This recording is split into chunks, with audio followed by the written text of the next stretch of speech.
আমরা জানি যে মার্চ এপ্রিল মে আমাদের আবহাওয়াতে হলো 3 মাস হলো গ্রীষ্মকাল। এই সময় তাপমাত্রা আমাদের স্বাভাবিক একটু বেশিই থাকে। তার মধ্যে এপ্রিল মাসটা হলো সবচেয়ে উষ্ণতম মাস।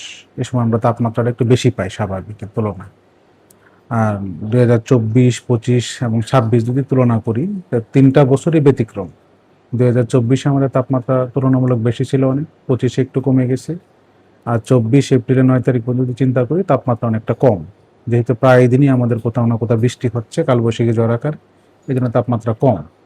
আর এই মাসেরই গত 2 তারিখের দিকে হয়তো আমাদের 1 থেকে 2 দিন তাপপ্রবাহ ছিল কিছু কিছু জায়গায়, মৃদু থেকে মাঝারি। তারপরে আবার বৃষ্টি শুরু হয়ে যায়, আবার তাপমাত্রা কমে যায়। এখন পর্যন্ত তাপমাত্রা আমাদের কমতির দিকে আছে। গতকালকে এবং আজকে ভালোই বৃষ্টি হয়েছে, বিশেষ সারা বাংলাদেশে বৃষ্টি হচ্ছে এখন। বিশেষ করে যদি আমি দুপুর পর্যন্ত চিন্তা করি, সকাল 6টা থেকে আমাদের খেপুপাড়া বরিশাল ডিভিশনে প্রচুর পরিমাণে বৃষ্টি হয়েছে, 56-56 মিলিমিটার বৃষ্টি।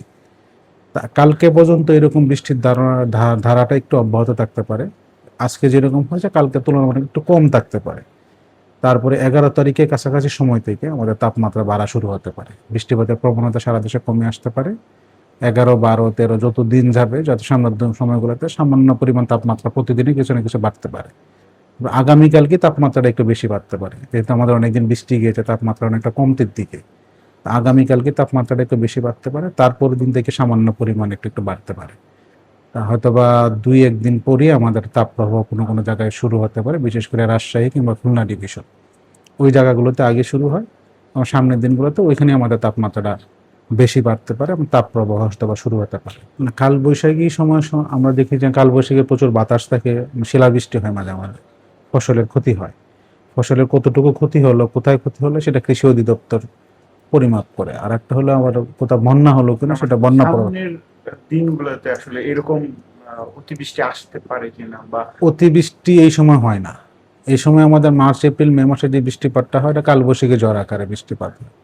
হয়তো অল্প সময়ে সামান্য বেশি পরিমাণ বৃষ্টি হয়ে থাকে, যে বৃষ্টির জন্য স্বাভাবিকভাবে কোনো জায়গায় বন্যা বা এরকম হওয়ার সম্ভাবনা কম।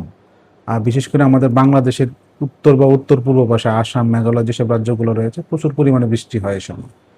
আমাদের তুলনায় ওইখানে ভালো পরিমাণ বৃষ্টি হয়, ওই পানিটা সাধারণত আমাদের দিকে আসে। তখন আমাদের বৃষ্টির পানির সাথে ওই পানির সাথে মিশলে কিছুটা একটা অবনতি হতে পারে। কিন্তু আমাদের এখানে যে বৃষ্টিপাতটা হয়, আপনি প্রত্যেক দিন ঢাকায় দেখবেন সকালে একবার বৃষ্টি হয়ে গেল, গত রাতকে একটু বৃষ্টি হয়ে গেল। যে বৃষ্টিটা হচ্ছে এটা বর্ষাকালের বৃষ্টি না, যে একদিনে 200-250 মিলিমিটার বৃষ্টি হবে। এটা সারাদিনে হিসাব করলে দেখা যায় 50 মিলিমিটার, 60 মিলিমিটার, 70 মিলিমিটার এরকম বৃষ্টি হয় কোনো কোনো দিন হঠাৎ।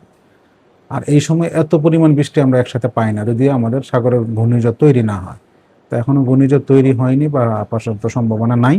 আর যে বৃষ্টিটা হচ্ছে সেই বৃষ্টিতে আমাদের ফসলের ক্ষতি বেশিরভাগ ক্ষেত্রে আমরা দেখি যে হাওড় এলাকায়, বিশেষ করে সুনামগঞ্জ, নেত্রকোনা, কিশোরগঞ্জ।